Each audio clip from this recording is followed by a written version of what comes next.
నాన్నగారు, ఒకవేళ కర్ణుడు ఈ పోటీ నియమాల ప్రకారం అయోగ్యుడైతే నేను దుర్యోధనుణ్ణి ప్రకటిస్తున్నాను. అసలు ఈ పోటీనే అన్యాయంతో కూడినది.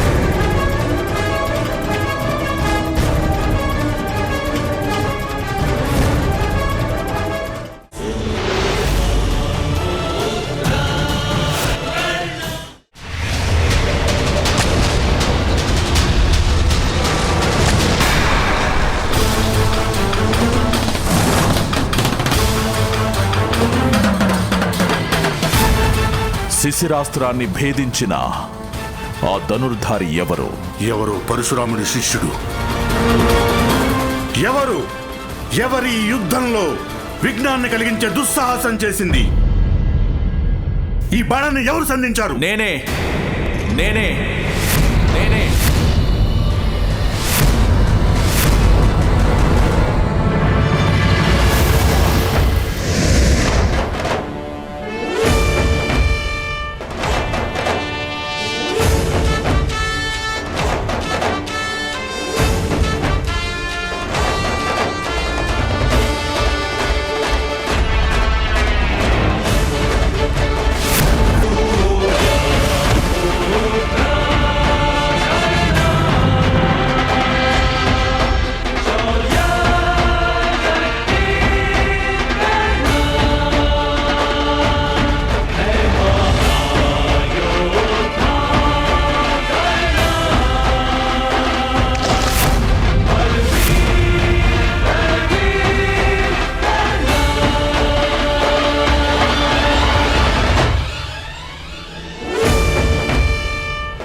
హస్తినాపురం రాకుమారుల రణభూమిలోకి ఎవరు ఆహ్వానించారు నిన్ను?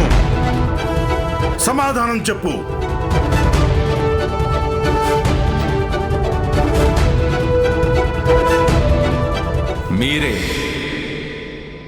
మీరే నన్ను స్వయంగా ఆహ్వానించారు ఆచార్య ద్రోణ.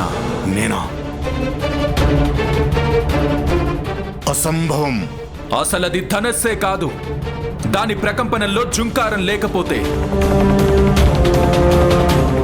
అసలవి గజ్జలే కావు. వాటి స్వరంలో జంకారం లేనప్పుడు అసలది రుణమే కాదు. దాన్ని చెల్లించడంలో కృతజ్ఞతే లేకపోతే,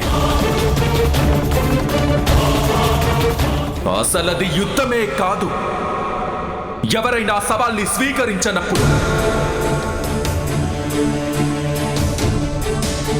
మీరు హస్తినాపురం ప్రజలు ఇంకా మాన్యులైన అతిరథుల మధ్యలో సవాల్ విసిరారు. నేను కేవలం దాన్ని స్వీకరించాను.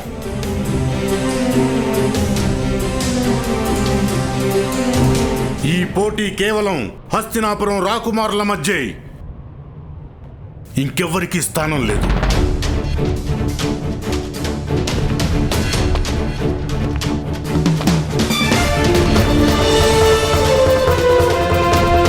ఎప్పటి వరకు ఈ యుద్ధం రాకుమారుల మధ్య ఉందో నేను వీక్షకుల మధ్యలోనే కూర్చున్నాను.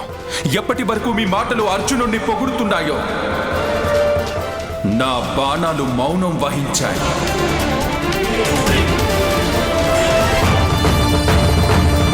కానీ మీరు ఈ ప్రపంచంలో ఉన్న సమస్త ధనుర్ధారులకి సవాల్ విసిరారు. అప్పుడు నేను మౌనంగా ఉండలేకపోయాను. నా బాణాలు కూడా.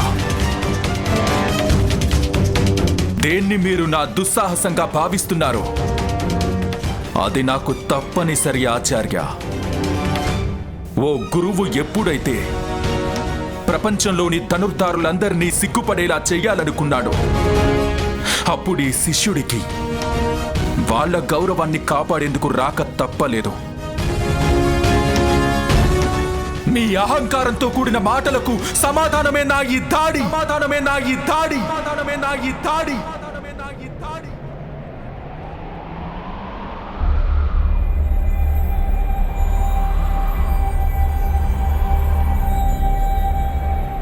నేను అందరి సమక్షంలో అర్జునుడితో యుద్ధానికి సవాల్ విసురుతున్నాను.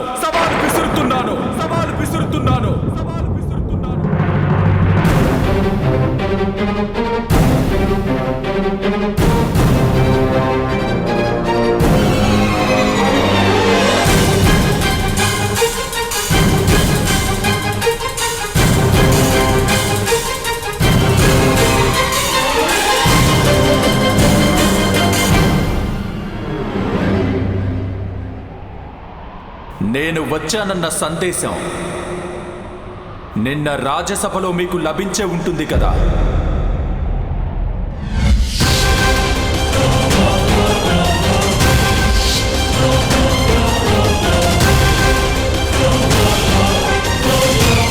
ఇవాళ మీకివ్వాల్సిన మరో సందేశం కూడా పూర్తవుతుంది. ఈ ప్రపంచంలో సర్వశ్రేష్ఠ ధనుర్ధారి మీ ప్రియ శిష్యుడు అర్జునుడు కాదు.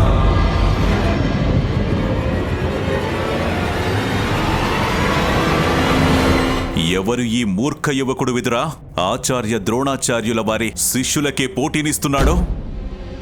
నా సలహా అయితే ఈ పోటీకి ఒప్పుకోవటం మూర్ఖత్వమే అవుతుంది. ఒకవేళ అదే నిజమైతే నేను నా గురువు చేసిన ప్రకటన మీద సత్యమనే ముద్రని వేసి చూపిస్తాను. హస్తినాపురానికి నేను ఇవాళ భరోసా కల్పిస్తున్నాను. తను సురక్షితమైన చేతుల్లోనే ఉంది.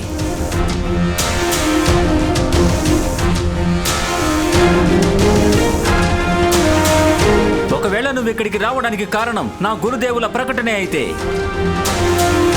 అప్పుడు నేను నీ సవాలుని స్వీకరిస్తున్నాను.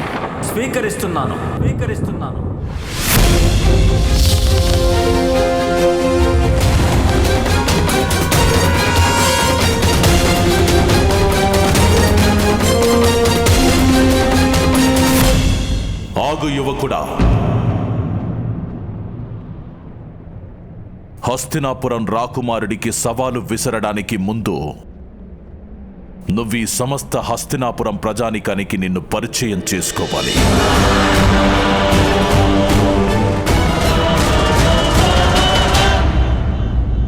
అవును, అది అవసరం కూడా. ఎందుకంటే అర్జునుడి బాణాలతో గాయపడిన తర్వాత తనని వాళ్ళింటికి పంపించాలి కదా. నువ్వెవరివి యువకుడా? నీ పరిచయం ఏమిటి? గడిచిపోయిన కాలం మళ్ళీ తిరిగి రాదు మహామహితాత్మ.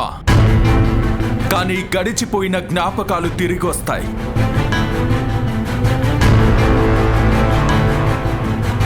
ధనస్సు నుంచి వెలువడిన బాణం వెనక్కి తిరిగి రాదు, కానీ ధనష్టంకారం మాత్రం వెనక్కి తిరిగి వస్తుంది. గడిచిపోయిన కాలాన్ని భూతకాలమని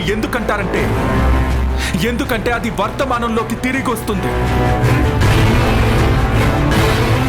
నేను హస్తినాపురం జ్ఞాపకాన్ని ఇప్పుడు వెనక్కి తిరిగొచ్చాను.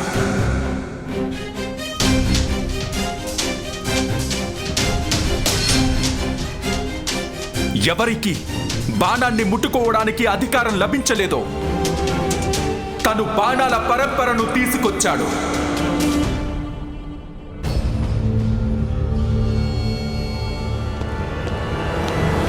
నిజం చెప్పినందుకు ఎవరిని ఎగతాళి చేశారో ఆ నిజమే సవాల్ని తీసుకొచ్చింది.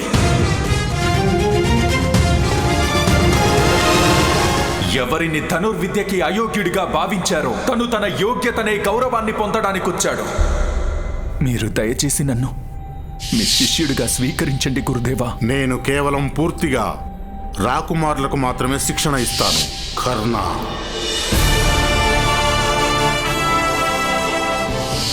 ఇవాళ నేను శస్త్రాలని త్యాగం చేయాల్సి వచ్చింది. కానీ ఇకపై జీవితంలో ఏ కారణం వల్లనైనా ఒకవేళ నేను శస్త్రాలని ధరించాల్సి వస్తే అప్పుడు వాటిని నా నుంచి ఎవ్వరూ దూరం చేయలేరు.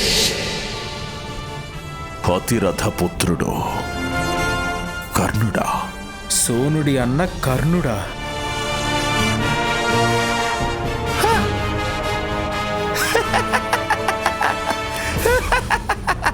పాండవుల శత్రువు కర్ణుడు. కర్ణుడా,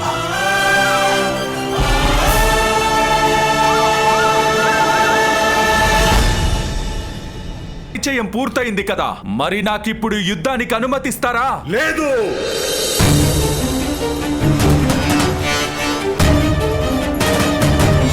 ఎన్నటికీ లేదు. నీకు యుద్ధానికి అనుమతి ఎన్నటికీ లభించదు. అర్జునుడు కురువంశీకుడు, అర్జునుడు రాకుమారుడు, అర్జునుడు క్షత్రియుడు. కానీ నువ్వు కేవలం ఓ సూతపుత్రుడివి. మరి ఓ రాకుమారుడితో యుద్ధం చేయడానికి అనుమతిని ఓ సూతపుత్రుడికి ఇచ్చే అవకాశం లేదు. నోరు పడిపోయిందా సూతపుత్ర?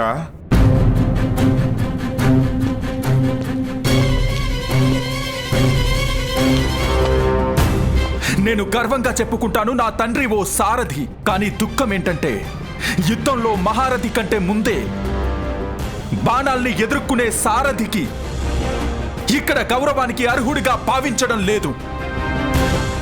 నాకు నా తల్లి ఆలనా పాలన మీద గర్వంగా ఉంది. తను ఓ సూతుడిని, ఓ ధనుర్ధారి అవ్వగలిగేంత యోగ్యుణ్ణి చేసింది. ఓ యోధుడిగా మార్చింది. నేను సూతపుత్రుణ్ణే.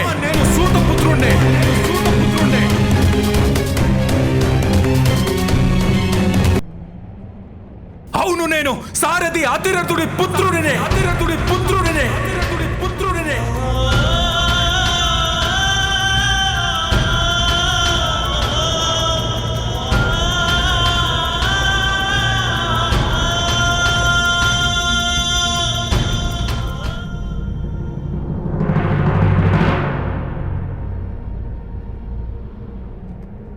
ఆ కారణం వల్లే నీకు యుద్ధానికి అనుమతి ఇవ్వడం కుదరదు.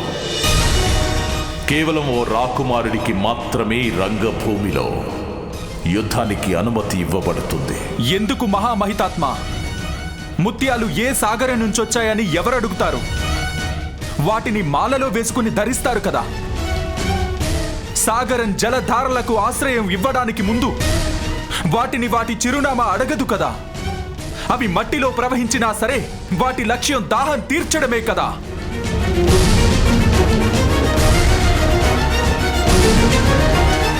కానీ వర్ణ వ్యవస్థ శతాబ్దాల నుంచి కొనసాగుతోంది. దానికి కొన్ని నియమాలున్నాయి. వాటిని ఉల్లంఘించడం అసంభవం. నియమాలు ఏవంటే వర్ణ విభజన కర్మ వల్లే జరగాలి. మీరు వాటిని జన్మకి జోడించి నియమాల్ని మార్చేశారు. మరిప్పుడు ఆ నియమాల్ని ఎందుకు మార్చకూడదు?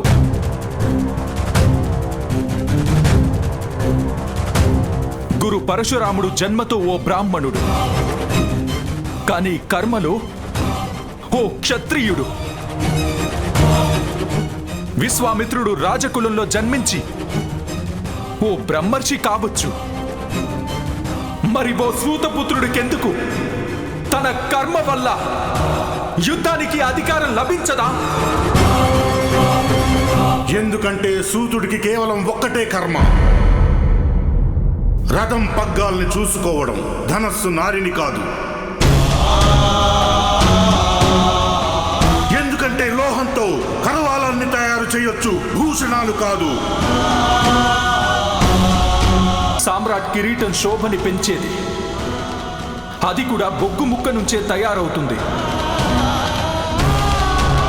అర్జునుణ్ణి సర్వశ్రేష్ఠుడిగా నిరూపించడం కోసం ఎన్ని నియమాలు పెట్టుకుంటారు. అలాగే ఎన్ని నియమాల్ని ఉల్లంఘిస్తారు మీరు? నన్ను శిష్యుడిగా చేసుకోలేదు. గిరిజన పుత్రుడైన ఏకలవ్యుడి నుంచి కుడి చేతి బొటనవేలు తీసుకున్నారు. పైగా మీకెప్పుడు అనిపించిందో ఆ అర్జునుణ్ణి ఎదిరించేవాళ్ళు ఎవరూ లేరని? అప్పుడు ఈ ప్రపంచంలో ఉన్న ధనుర్ధారులందరికీ సవాల్ విసిరారు. పైగా ఇప్పుడు నేను ఇక్కడే ఉన్నాను, కానీ వాదిస్తున్నారు నాకు అసలు పోటీ చేసే అధికారమే లేదని.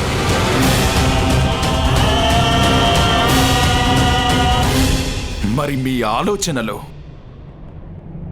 ఓ సూతుణ్ణి ప్రపంచంలో భాగంగా ఒప్పుకోవట్లేదా? చాలు చాలు చాలు!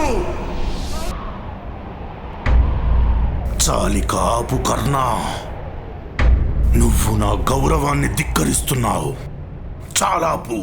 లేదు, నేను మీ అన్యాయాన్ని ఎదిరిస్తున్నాను.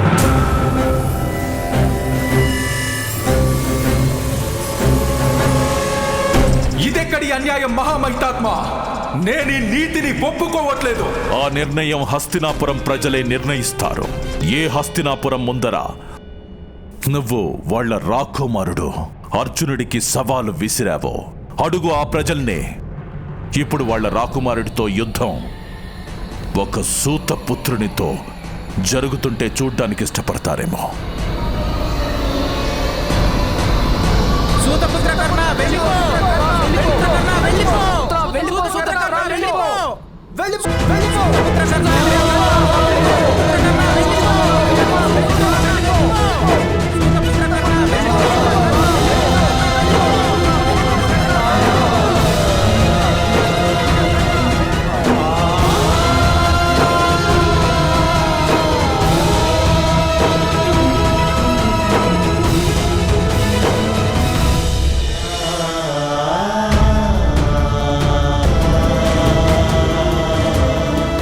హస్తినాపుర ప్రజల నిర్ణయమేంటో అర్థమైందా కర్ణ? ఇక తమరు బయలుదేరొచ్చు. కానీ ఆపు కర్ణ.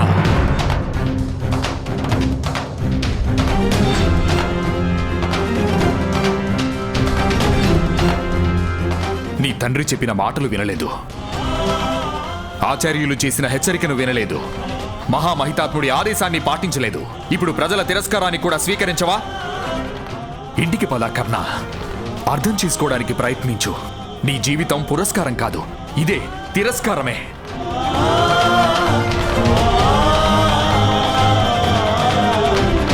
ఇంటికి పద.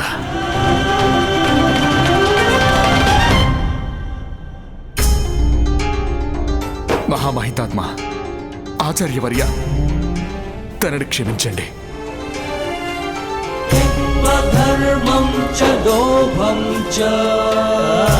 తను మూర్ఖుడు, అహంకారి. ఎక్కడ ఎలా ప్రవర్తించాలో కూడా దాని గురించి అస్సలు తెలీదు. ఈ బుద్ధిహీనుడైన అహంకారిని క్షమించండి, క్షమించండి.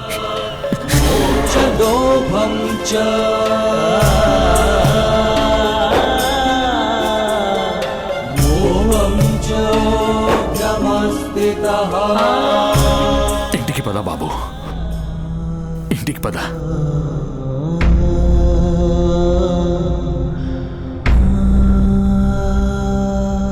నేర్చుకో సూతపుత్ర, నేర్చుకో. నీ తండ్రిని చూసి మర్యాద పరిధిని నేర్చుకో. సారథివి కావాలన్న అభ్యర్థనతో వస్తే అప్పుడు బహుశా అర్జునుడి సేవలో వినియోగించేవాళ్ళం. కానీ అసలు నువ్వేమో యుద్ధం చేయడానికే వచ్చేశావు.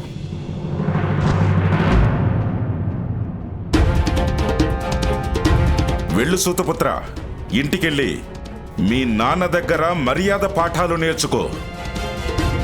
భీమా,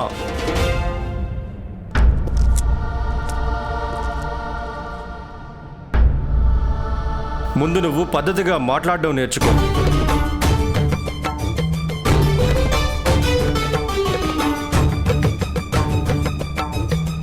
అతిరథ మహాశయ, నేను నా తమ్ముడి తరపున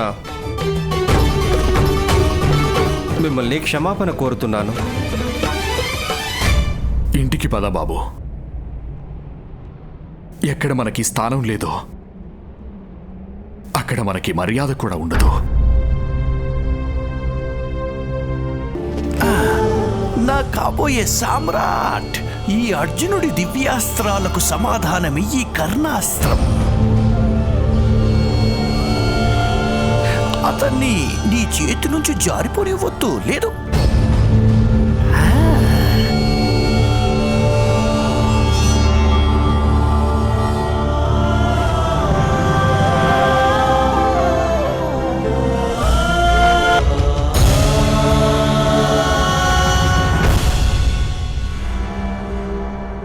ఆగు కర్ణ.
నాన్నగారు, కర్ణుడి ప్రశ్నలు అనుచితం కాదు, అలాగే తన సవాలు కూడా.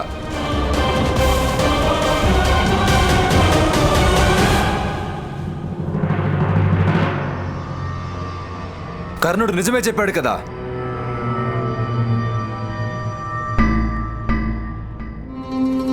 ఆచార్యుల వారు అర్జునుడిని సర్వశ్రేష్ఠుడిగా నిరూపించడం కోసం నియమాలు చేశారు.